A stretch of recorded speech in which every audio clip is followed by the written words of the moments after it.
Le Maroc veut embellir sa façade maritime et attirer de nouvelles populations, pas n'importe lesquelles, des gens aisés, des gens riches qui pourront parquer leurs bateaux dans les marinas. Pour en parler, nous avons le plaisir d'accueillir Larsen Aïd Brahim, directeur des ports et du domaine public maritime au sein du ministère de l'Équipement, du Transport, de la Logistique et de l'Eau. Bonjour monsieur. Bonjour. Pour vous interroger, à mes côtés, Magali Homo. Bonjour Magali. Bonjour Romain, bonjour monsieur. Bonjour madame. Et Magali, c'est à vous. Alors, je voulais pour commencer qu'on parle des développements des ports de plaisance en Méditerranée. Et pour commencer, est-ce que vous pouvez nous peindre le paysage des ports de plaisance au Maroc ?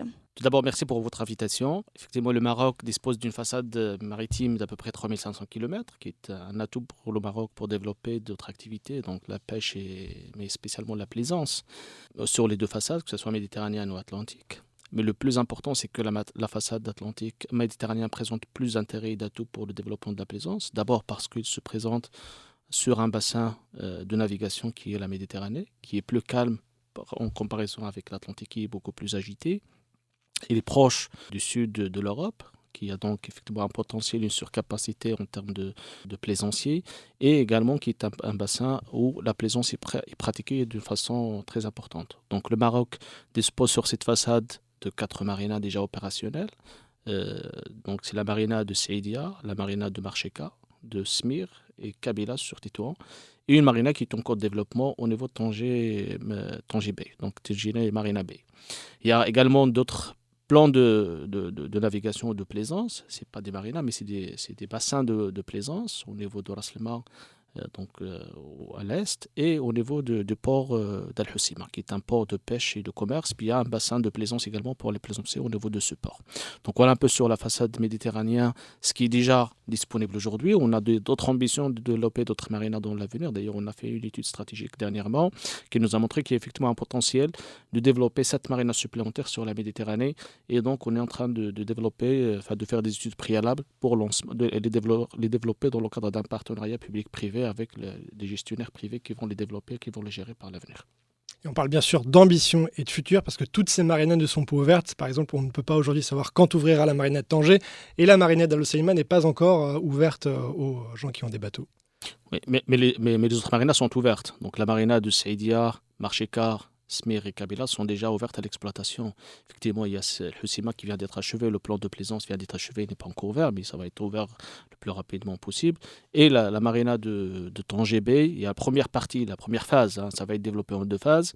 On aura terminé la première phase de plaisance. Et également le port de pêche. Le nouveau port de pêche vient d'être achevé. Il faudra déplacer tous les pêcheurs vers le nouveau port de pêche pour pouvoir aménager la deuxième phase, là où le port de pêche actuel est Ça se passe situé. bien ça en relation avec les pêcheurs ? Ils acceptent qu'il y ait ces écrins un peu pour personnes riches qui s'implantent à côté d'eux ?